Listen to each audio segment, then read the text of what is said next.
Hey guys, welcome back to Tell It to Trevor. I am your host, Trevor Shelley, and on my podcast today I have. Jet Morris.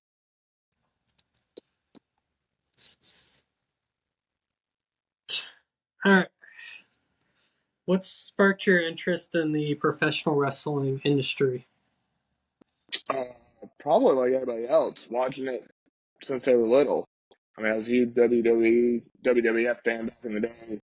Um, Always liked the smaller guys, like Macho Man, back then, who was smaller than, Warrior, Hogan, stuff like that. Uh, Big Bret Hart fan, and then was always a huge Shawn Michaels fan. Loved him with the Rockers with Jannetty, and then when he did his singles run for all those years, was always a big fan of his. So I guess just probably loving it since I was a kid. Who were your wrestling mentors growing up? Well, it probably goes back then. Probably guys like Shawn Michaels, uh, Bret Hart. Uh, those are two guys I'll still watch a lot of their stuff today. Uh, Kurt Hennig, Mr. Perfect. Always the smaller guys because I'm one of the smaller guys. So yeah, guys like that I took Oh, a lot from.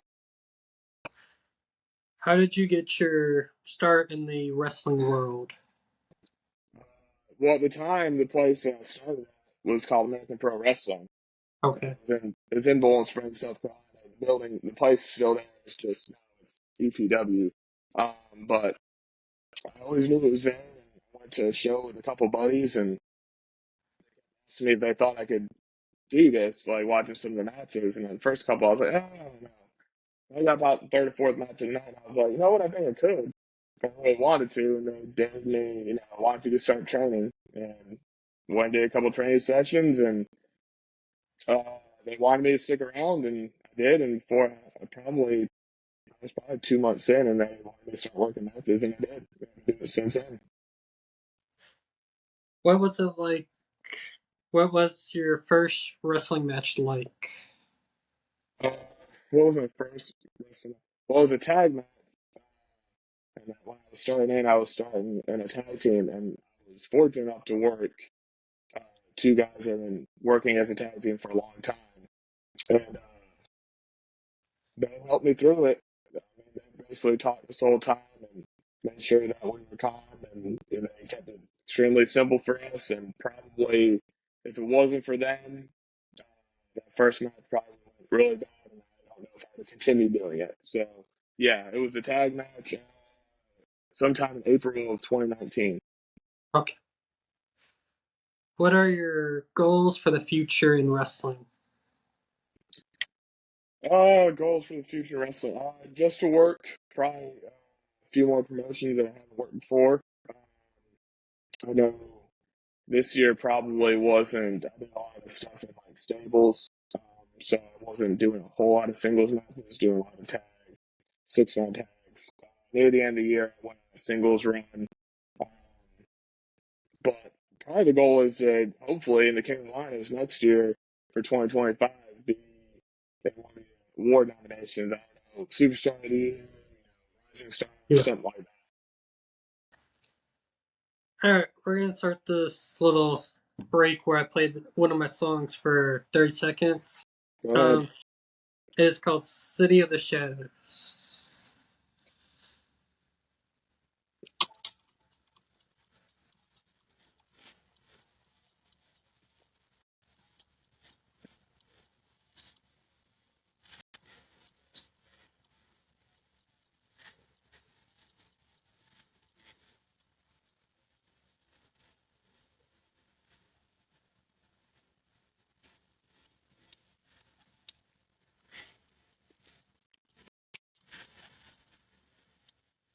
Alright, back to these questions. Can you describe your wrestling persona or character? Uh, so right now, I'm really in between. Um, I guess as a baby face, more of myself, but with the volume turned up a little bit. I've always been like to be goofy and have fun, so I kind of use that when I'm coming out to the ring. But then, when the bell rings, it's time to be serious. Played college hockey. I was always in sports, so that's how I did it as an athlete, and that's how I still do it now as a pro wrestler. And then when I'm a heel, I just completely flip it around. You know, I'm not energetic. I'm more about myself. I don't care about the fans.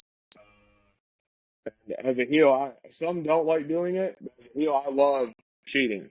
I don't care how I win. As long as I win, that's all that matters. Yeah. Can you share a memorable moment from your wrestling career? Uh, well, like I said, last year was probably, even though I worked a lot of tag and 6-man tag matches, I had a lot of good ones. Like I had a singles match earlier in the year with Mr. Number One George South. I worked in a 6-man tag against NWA legend Tommy Wildfire Rich. Okay. I took the pin off him, which was awesome. Been in a 6-man tag with Heath Slater this year. And then back in August, when we were Silent Pro Wrestling, I was the United States champion, and I worked at one at Lost Marys. So Okay. it's been a pretty cool. 2024 was pretty cool for me. Can you describe the feeling of winning your first championship? The first championship, well, the first one was a tag, and I mean, it was so chaotic. It was a triple threat tag team match, and it was just mad chaos. I don't remember how we got to the end of it. But the first singles title I won, I can remember afterwards, but actually during the match I got concussed, and I don't remember finishing the match. Oh, how do you handle the mental and emotional aspects of wrestling? Um, for me, I don't let it. I don't really let it affect me. I think again, it goes back to I'm out there to do um, something I feel like I enjoy, and that's Yeah. wrestling and entertaining. But I learned at a young age. I mean, my whole life was me playing sports, and so I learned how to handle that my whole life. And so now it's just, I'm older and I have two kids that are growing up, and they both play sports, and so um, yeah, I mean, this is for me is fun. I mean, if I make it be too much of too stressful, then there's no reason for me to do it anymore.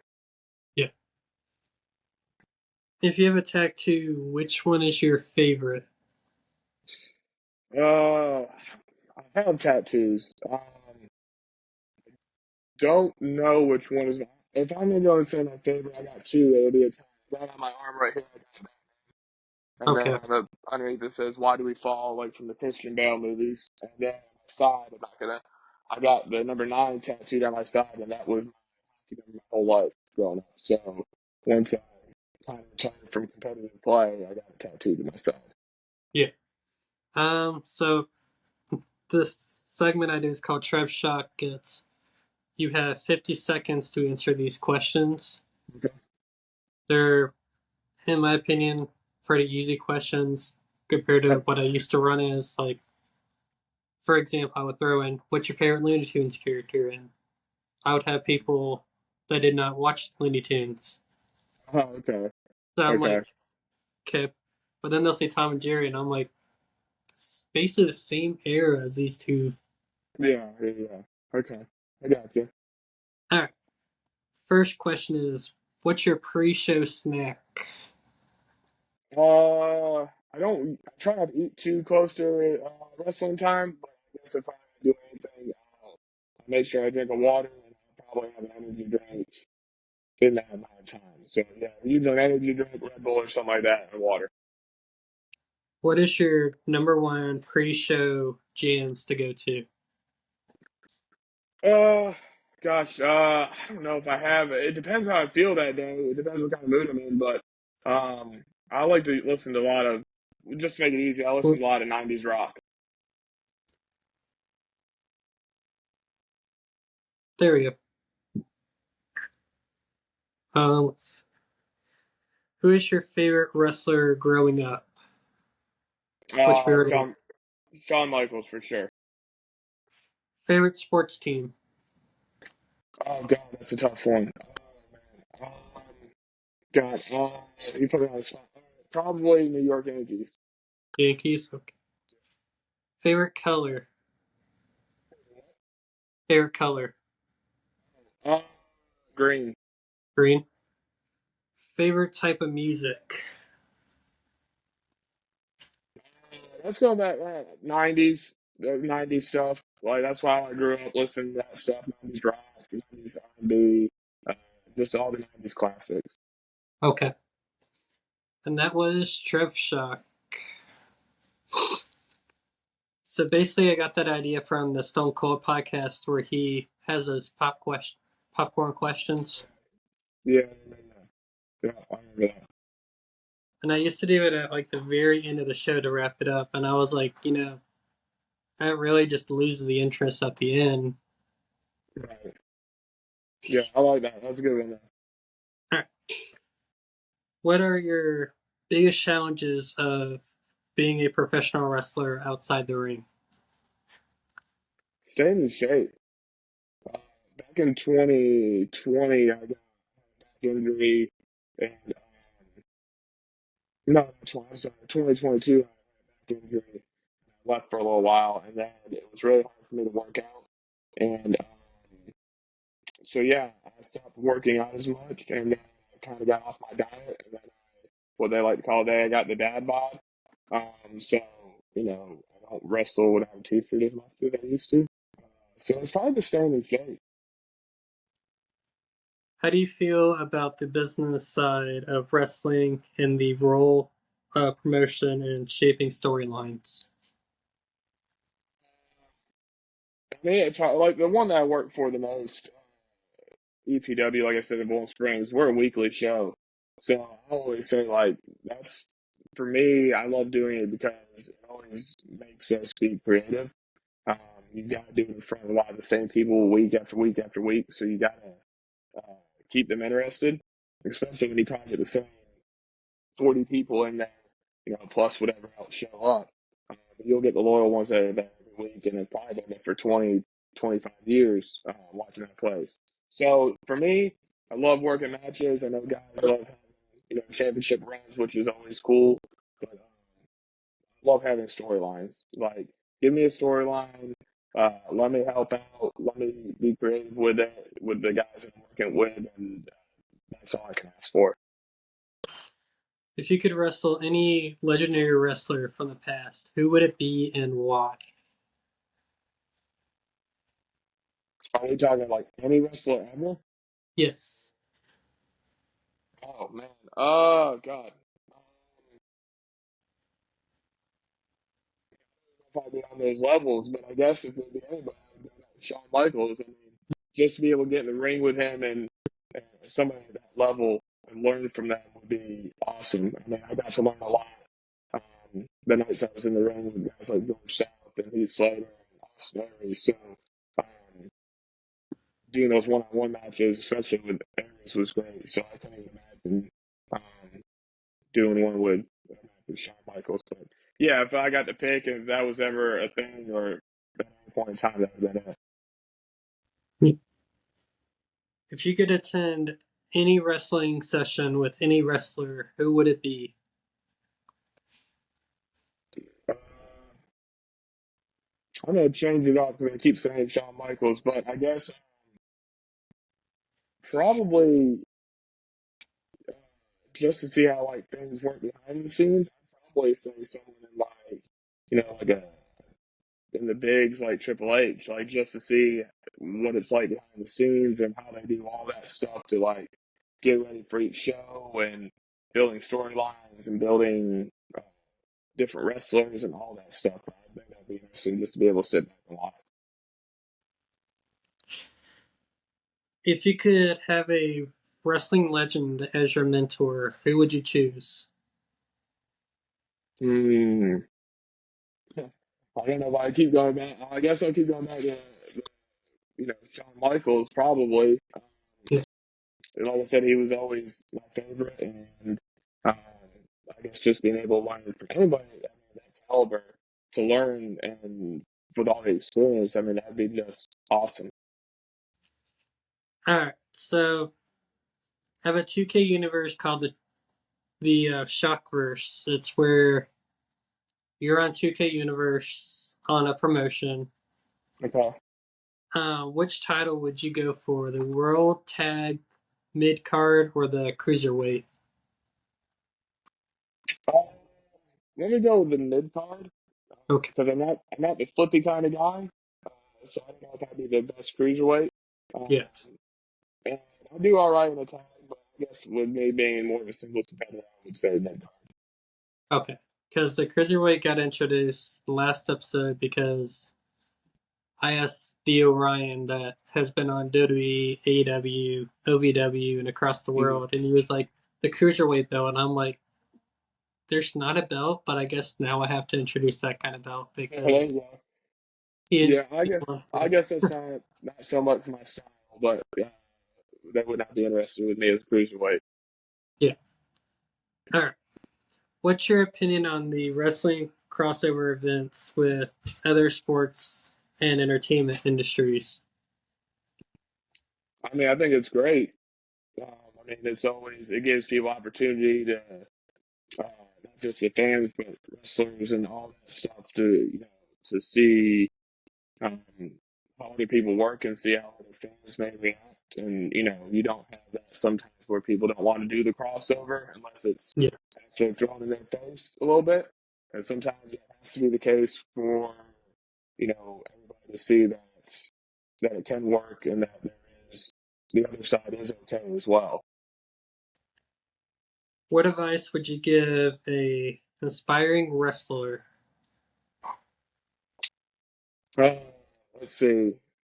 I mean, the first is always going to depend on what you want to do with it. If you're Yeah. trying to go as far as you can with it, then I would say you got to put all your eggs in that basket, and that's training is always the top thing. I've seen a lot of guys that will come in there and train for a little bit and then start working matches and start training things, and they know everything, and usually kills their career. So training, studying, like watching videos, watching matches, picking up from the ones that know what they're doing, um, going to seminars, taking advice from guys that have been doing it for a long time, um, working out. Like, make sure you're in shape. Um, Make sure you got the cardio and everything ready because the further you want to go, you're going to have guys that want to have a little bit longer matches and want to do more. And if you're blown up and not in shape, it will affect you later on. Can you talk about a significant rivalry you had and how it helped you grow as a wrestler? Yeah, so back in beginning of 2023, I'm still recovering from the back injury, but I worked some matches, and I go by still now as a babyface. I went by the name Vigilante Jeff Morris, and I've always been a huge fan of vigilantes. Batman is not an actual superhero, but he's a vigilante, and guys like that. So I took that name when I came back in the singles, and so when I was going through the injury, and I was working a rivalry with a guy who's a good friend of mine now, AJ Frost. He was the heavyweight champion, and to kind of protect me and kind of get me back in shape, I went and did the gimmick that I wanted to do the whole time. Kind of like a Sting character in a way when he was the Crow. Had the Casey Jones mask. I kind of just showed up. Nobody knew when I was going to be there. Doing kind of like sneak attacks, letting the fans react to that. So really, I learned how to build a storyline without ever working. I probably went from October of 2022 all the way to February of 2023 without working a single match. I just made appearances. I trained to keep my body in shape, but I did not work a match, and I learned how to work a program without ever having to work a match. What was it like working with a particular wrestler that you really clicked with in the ring? Uh, I mean, well, again, it was easy working with Austin Aries because he's so experienced Yeah. and he has so much information and knowledge of the wrestling business, that there wasn't a whole lot talked about for the match. We basically went out there and listened to him. Um, we really knew what we were going to do in the finish, and that was about it. Um, so yeah, I mean, taking that experience with stuff like that, just learning how to uh, listen when I'm out there instead of having to do 100 spots in the back to try to get through the match. It was more just listening and having us narrators do that for me and helping me out was huge. Can you describe your training process and what was the most challenging part of learning to wrestle? Um, so the funny thing is, like, someone had told one time, and it's still true today, that if you go to a show or work a match or whatever, and you're not learning something, then you probably don't need to be doing it anymore. So every week that I wrestle, every match I wrestle, I learn something new, whether it's about myself or about the business. I learn something new. So the training, the hardest part was just making sure I stayed in shape, learning how to bump, learning how to protect myself, learning how to protect the people I'm working with, and then learning the psychology. But like I said, you don't really stop. Like if somebody says that they know it all, unless they've been around the world doing it, then you don't ever stop. All right, and then what hobbies that you do outside of the wrestling world? So hobbies. Let's see. Well, small hobbies. I like to collect wrestling figures still. So I'll do that. I don't take them out of the box. I just hold on to them. I got some behind me. I hang them up or whatever. But again, I have two kids that are growing up, so really my hobby is outside of wrestling, watching them play sports. I run, co-own a softball organization, um, so I coach softball, high school level, not high school, but high school level travel team. And when I'm not doing that, I'm usually watching my son play, who's starting his freshman year of high school. So if it's not wrestling, I'm on the weekends. I'm usually at a ball field when it's ball season. What was your favorite gear that you have ever had made? My favorite gear I ever had made. So when I was coming, when I was doing the vigilante gimmick and I wasn't wrestling, I was trying to figure out uh, what I wanted to do for gear. And I was watching a match uh, when it was TNA. It was AJ Styles. I think he was getting ready to start his lone wolf character on his own thing, and he had gear, and it was just black and white. Okay. And when I've been doing vigilante gimmick, I was doing a guy that does my gear for me. I would do different uh, characters kind of on it. I did like Batman on it, whatever. So I thought it'd be really cool to have just black and white. I did my logo on the side of one, and the guy did the Punisher logo on the other. And then they had vigilante on the side of it. So I think that was probably because it was very simple, but it was very cool. And first when I told them that's kind of what I wanted, they didn't like the idea of just black and white, but they made it. And when it came back, he's like, yeah, he's like, these are pretty awesome. So those are probably still my favorite ones that I've ever Where can they find you on social media? had. So okay, I don't really I know guys out there that and girls they have two different ones, or they may just have one, Facebook that's their wrestling name. So I don't because I have all my worlds come together kind of, and everybody knows who I am. So um, on Facebook, it's Joey Greene. He'll have Jet Morris beside it, and then on Instagram, it's Joey the Jet Nine, and that's really it. Those are the only two platforms I really have. I think I had my daughter set up a TikTok account for me a while back, and everybody tells me to like make videos and do it on there, but I've never really messed with it. Um, so really, right now, it's just Instagram and Facebook.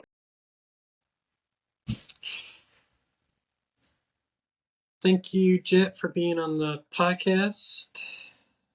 And we will have a 5 different t-shirt designs contest where people can win a t-shirt or their choice out of there. And that's about it. Hope to see Appreciate it, you brother. down the road. Thank you, man. Appreciate it, brother. No problem.